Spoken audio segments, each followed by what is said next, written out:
ಎಲ್ರಿಗೂ ನಮಸ್ಕಾರ. ಇವತ್ತು ನವರಾತ್ರಿ ಸ್ಪೆಷಲ್ ಫ್ರೈಡೇ ಶುಕ್ರವಾರದ ಪೂಜೆ ಮಾಡಿದ್ನ ನಾನು ಶೇರ್ ಮಾಡೋಣ ಅಂತ ಅಂದ್ಕೊಂಡೆ ವ್ಲಾಗಲ್ಲಿ.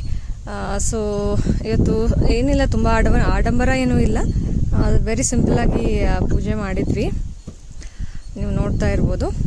ಫಸ್ಟ್ ಆಫ್ ಆಲ್ ನಾವು ದೇವ್ರ ಮನೆ ಮುಂದೆ ಲಕ್ಷ್ಮೀ ರಂಗೋಲಿ ಹಾಕಿದ್ವಿ, ಹಾಗೆ ಹೊಸಲು ಪೂಜೆ ಮಾಡಿದ್ವಿ. ಅಂದರೆ ಈಗ ಅರಿಶಿನ ಕುಂಕುಮ ರಂಗೋಲಿ ಹಾಕಿ ಹೊಸಲು ಪೂಜೆ ಮಾಡ್ಕೊಂಡಿದ್ವಿ. ನಾವು ತುಂಬ ಸಿಂಪಲಾಗಿ ಇಟ್ಕೊಂಡಿದ್ದೀವಿ ದೇವ್ರ ಮನೇನ. ಅಂದರೆ ಕ್ಲೀನ್ ಮಾಡೋದಕ್ಕೆ ಇದಕ್ಕೆ ಎಲ್ಲ ಕಷ್ಟ ಆಗುತ್ತೆ ತುಂಬ ಆದರೆ ಅಂತ. ಸೊ ಮತ್ತು ತುಂಬ ಫೋಟೋಗಳು ಇಟ್ಕೊಂಡ್ರೂ ಕಷ್ಟನೇ ದೇವ್ರಿಗೆ. ನಮಗೆ ನಮ್ಮ ಮನೆ ದೇವರು, ಕುಲದೇವರು, ಈ ಥರದ್ದು, ಆಮೇಲೆ ಇಷ್ಟ ದೇವತೆಗಳನ್ನ 1-2-3 ದೇವ್ರನ್ನ ಪೂಜೆ ಮಾಡೋದು ಬೆಟರ್. ಮತ್ತು ಇಲ್ಲಿ ನಾವು ತುಳಸಿ ಗಿಡಕ್ಕೆ ಬೆಳಗ್ಗೆನೇ ಪೂಜೆ ಮಾಡಿದ್ದೆ ನಾನು. ಬ್ರಾಹ್ಮಿ ಮುಹೂರ್ತದಲ್ಲೇ ಬೆಳಗ್ಗೆ ನೀರು ಹಾಕಿ ಹೂವಿಟ್ಟು ಗಂಧ ಕಡ್ಡಿ ಹಚ್ಚಿ ರಂಗೋಲಿ ಹಾಕಿ ಪೂಜೆ ಮಾಡಿದ್ವಿ. ಈಗಷ್ಟೇ ನಾ ಇದನ್ನು ಅಂದರೆ ಪಾಟಿಂಗ್ ಮಾಡಿದ್ದೀವಿ. ಸೊ ಹಾಗಾಗಿ ಸ್ವಲ್ಪ ಚಿಕ್ಕದೇ ಇದೆ, ತುಂಬ ದೊಡ್ಡದಿಲ್ಲ. ಸಿಂಪಲಾಗಿ ತುಳಸಿ ಪೂಜೆ ಮಾಡ್ಕೊಂಡಿದ್ವಿ ಬೆಳಗ್ಗೆ. ತುಳಸಿ ಪೂಜೆ ಮತ್ತು ಹೊಸಲು ಪೂಜೆ ಆದಷ್ಟು ಬ್ರಾಹ್ಮಿ ಮುಹೂರ್ತದಲ್ಲಿ ಮಾಡಿದರೆ ಒಳ್ಳೆಯದು. ಅಂದರೆ ತುಳಸಿ ಪೂಜೆ ಮಾಡಿ, ಹೊಸಲು ಪೂಜೆ ಮಾಡಿ ಮತ್ತೆ ನಾವು ದೇವ್ರ ಪೂಜೆ ಮಾಡಬೇಕಾಗತ್ತೆ. ಸೊ ಈ ಥರ ಇವತ್ತು ಈ ದೀಪಕ್ಕೆ ನಾನು 3 ದೀಪ ಹಚ್ಚಿದ್ದೇನೆ ಇವತ್ತು.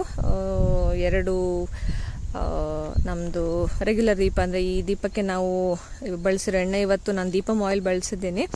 ಅಂದರೆ ಇದರಲ್ಲಿ 5 ಥರದ ಆಯಿಲ್ ಮಿಕ್ಸಿಂಗ್ ಇರುತ್ತೆ. ಈ ಹೂಗಳು ಇವೆಲ್ಲ ನಮ್ಮನೆಯಲ್ಲೇ ಬಿಟ್ಟಿದ್ದವು. ಅಂದರೆ ದಾಸವಾಳ ಆಗಿರ್ಬೋದು, ಗೋಷ್ಠಿಗೆ ಆಗಿರ್ಬೋದು, ತುಳಸಿ, ಗೌರಿ ಹೂ ಆಗಿರ್ಬೋದು, ಡೇಲಿಯಾ ಆಗಿರ್ಬೋದು, ಶಂಖಪುಷ್ಪ ಆಗಿರ್ಬೋದು, ಮತ್ತು ಎಲ್ಲ ಹೂಗಳು ಕೂಡ ಇದು ಯಾವುದು ಕೊಂಡಿದ್ದಲ್ಲ, ಇದೆಲ್ಲ ನಮ್ಮನೆಯಲ್ಲೇ ಆಗಿದಂಥ ಹೂಗಳನ್ನ ಕಟ್ಟಿ ಇಟ್ಟಿದ್ದೀವಿ. ಇವೆನ್ನ ಕಣಿಗ್ಲೆ ಹೂ ಕೂಡ ನೀವು ನೋಡ್ತಾ ಇರ್ಬೋದು. ಸದಾಪುಷ್ಪ ಅಥವಾ ನಿತ್ಯ ಪುಷ್ಪ ಅಂತ ಏನು ಹೇಳ್ತೀವಿ, ಅದು ಎಲ್ಲ ಕೂಡ ನಾವು ಮನೆಯಲ್ಲೇ ಬೆಳೆದಂಥ ಹೂವನ್ನೇ ಇವತ್ತು ತಂದು. ಹೊರಗಡೆಯಿಂದ ಯಾವುದೂ ತಂದಿಲ್ಲ. ಆಲ್ಮೋಸ್ಟ್ ನಾವು ಹೊರಗಡೆಯಿಂದ ತರೋದು ಕಡಿಮೆನೇ.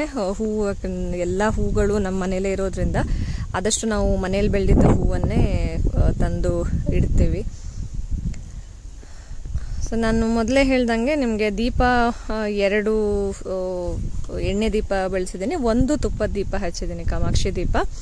ಸೊ ಆ್ಯಕ್ಚುಲಿ ಇದಕ್ಕೆ ದೀಪಗಳಿಗೆ ನಮಗೆ ಶುದ್ಧ ಎಣ್ಣೆ ಬಳಸಿದ್ರೆ ತುಂಬ ಒಳ್ಳೆಯದು. ಅಂದರೆ ಕೊಬ್ಬರಿ ಎಣ್ಣೆ ಮತ್ತು ಇದು ಗಾಣದ ಎಣ್ಣೆ ಸಿಗುತ್ತಲ್ಲ ಶುದ್ಧವಾಗಿದ್ದು, ಅಂದರೆ ಯಾವುದೇ ಮಿಕ್ಸಿಂಗ್ ಇಲ್ಲದೇನೆ ಕೊಬ್ಬರಿ ಎಣ್ಣೆ ಮತ್ತು ನಾವು ತುಪ್ಪ, ದೇಸಿ ಹಸುವಿನ ತುಪ್ಪ ಆದರೆ ಇನ್ನೂ ತುಂಬ ಒಳ್ಳೆಯದು.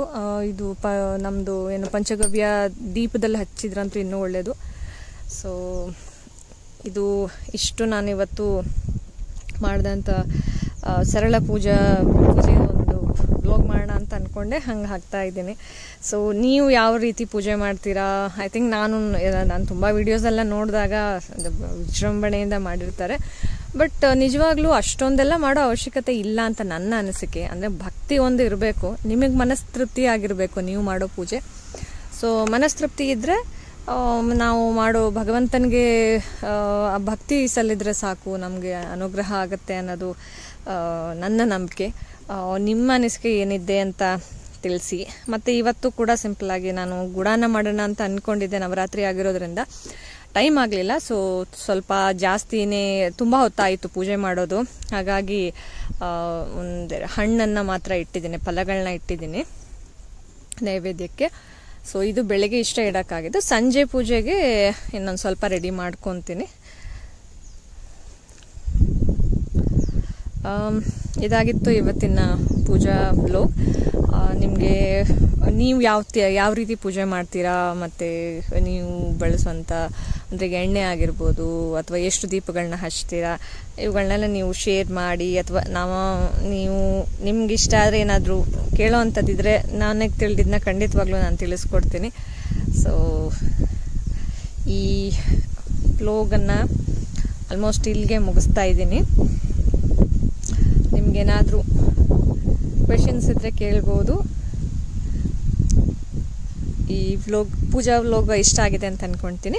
ದಯವಿಟ್ಟು ಈ ವಿಡಿಯೋನ ಲೈಕ್ ಮಾಡಿ, ಶೇರ್ ಮಾಡಿ ಮತ್ತು ಸಬ್ಸ್ಕ್ರೈಬ್ ಮಾಡಿ. ನನ್ನ ಮುಂದಿನ ವಿಡಿಯೋಗಳು ನಿಮಗೆ ನೋಟಿಫಿಕೇಶನ್ ಮೂಲಕ ಬರುತ್ತೆ. ಧನ್ಯವಾದಗಳು.